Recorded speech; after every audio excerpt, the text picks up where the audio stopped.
What's up guys, HMK once again with the review for DLC Pack 1, the Master Trials for the Legend of Zelda Breath of the Wild. First and foremost, I gotta get my FTC guidelines out of the way. Nintendo did provide me with the Legend of Zelda Breath of the Wild and a Nintendo Switch way back when in March. And they did try to provide me with the DLC, but as soon as it was available, I just bought it and I'm like, I already have it, so thanks. But I got the DLC. I bought that stuff. So the Master Trials was released not too long ago, DLC Pack 1, and it includes the Trial of the Sword, Master Mode, some DLC items, Hero's Path, and the Travel Medallion, and the Korok Mask. It was pretty good. Now, when talking about DLC Pack 1, there are a lot of things that I enjoy about the pack, and then also I have to talk about its relation to the upcoming DLC Pack 2, and its price point, because of course we all know the Season Pass or the Expansion Pass is $20 for both, and you can't really buy one or the other, you have to buy it all. So, given that sense, DLC Pack 1, I'm pushing it towards a $10 range because I'm not cutting it in half.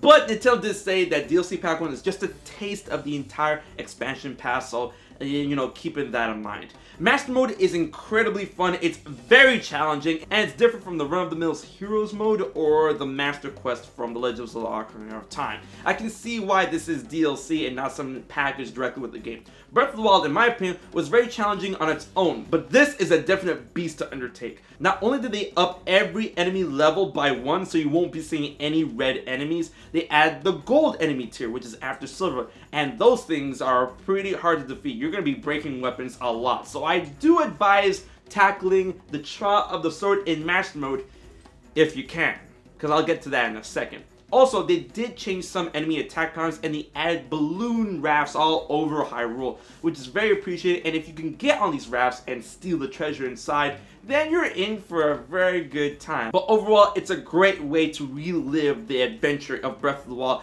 in a new, sickening twist.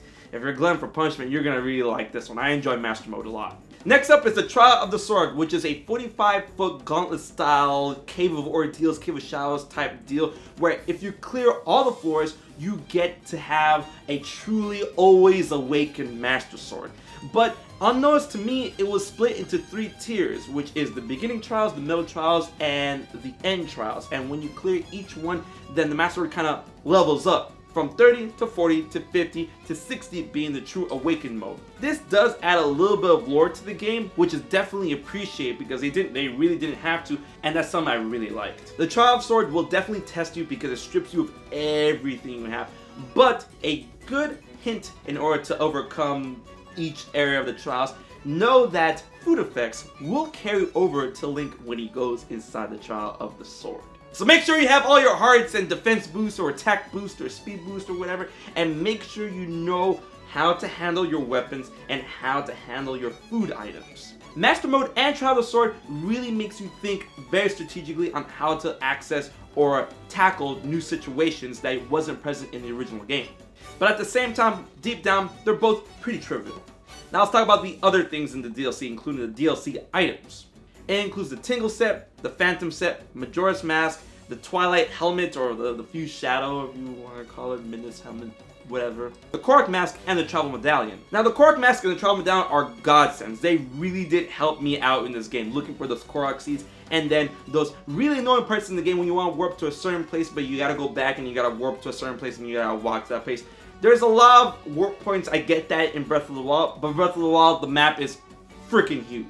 The Travel Medallion really sets up a way where you can travel to very specific points in the map. However, there are some places that you cannot place the Travel Medallion, which include the Lost Woods. It's not a big deal, but I mean, So those things are cool. The other DLC items, although they're cool, their effects we've seen before, honestly. The only thing busted is the Majora's Mask, because basically it's the Moblin Mask, the Bokoblin Mask, and the Luminous Armor all packed into one, which is cool. And aside from everything we've seen before, you cannot upgrade any one of these armor pieces, which is super whack! Like, I was ready to upgrade the Phantom Armor. I'm like, okay, I dig this. This looks cool. And it's a real shame because a lot of these pieces look cool, but there's other items that do exactly what they do and have better armor because you can upgrade them. Like, why would I wear the Phantom Armor when I could just wear the Barbarian Robes? Honestly. Why would I wear Midna's Helmet if I can wear the Diamond Circlet? It was a really sore and missed opportunity, and I really thought Nintendo was going to allow us to upgrade these armor pieces, but not, and that's something I'm going to hold against it. And then last but not least is Heroes Path Mode, which is cool, it's neat, it tracks 200 hours of your playtime, it shows everywhere you've gone, so I mean, you can find out what places, what nooks and crannies you haven't really visited in all of Hyrule. However, a mode like this does not, it really makes no sense why I would have to pay for a mode like this. Yeah, sure, it's part of the DLC grand scope, but I had to pay money in order to access this. There is no excuse. A feature like this should have been in the game if they were going to include it in the game regardless. It should have been a free update or it should have been in the game from the beginning. I cannot excuse Path of the Hero whatsoever, and that is a big minus, the fact that something like that was included in DLC, something you have to pay for. So it's neat, yeah, I enjoy it, but I shouldn't have to pay for something like this or pay to access something like this. All in all, in relation to the upcoming DLC Pack 2, DLC Pack 1 in a nutshell was very fun, but at the same time very trivial. There are some things that I didn't like about it, including the fact that you can't upgrade your armor pieces and Heroes Path Mode being part of the paid DLC. I've had a blast with the Master Trials and Master Mode, but at the end of the day, that's really the meat of DLC Pack 1. Although it does get me very excited to see what we're going to see in DLC Pack 2, especially since Nintendo said it's only a taste of the entire expansion pack. So given the plot point and given everything related to the entire DLC, I'm going to give the Legend of Zelda Breath of the Wild Master Trials a 7 out of 10. There really isn't a rush for you guys to get this thing. I mean, if you already beat Breath of the Wild and you want to extend your awesome gameplay with Master Mode and Trial of the Sword, be my guest. Go ahead, pick it up. But no, you're going to have to pay the $20 and DLC Pack 2 is not out yet.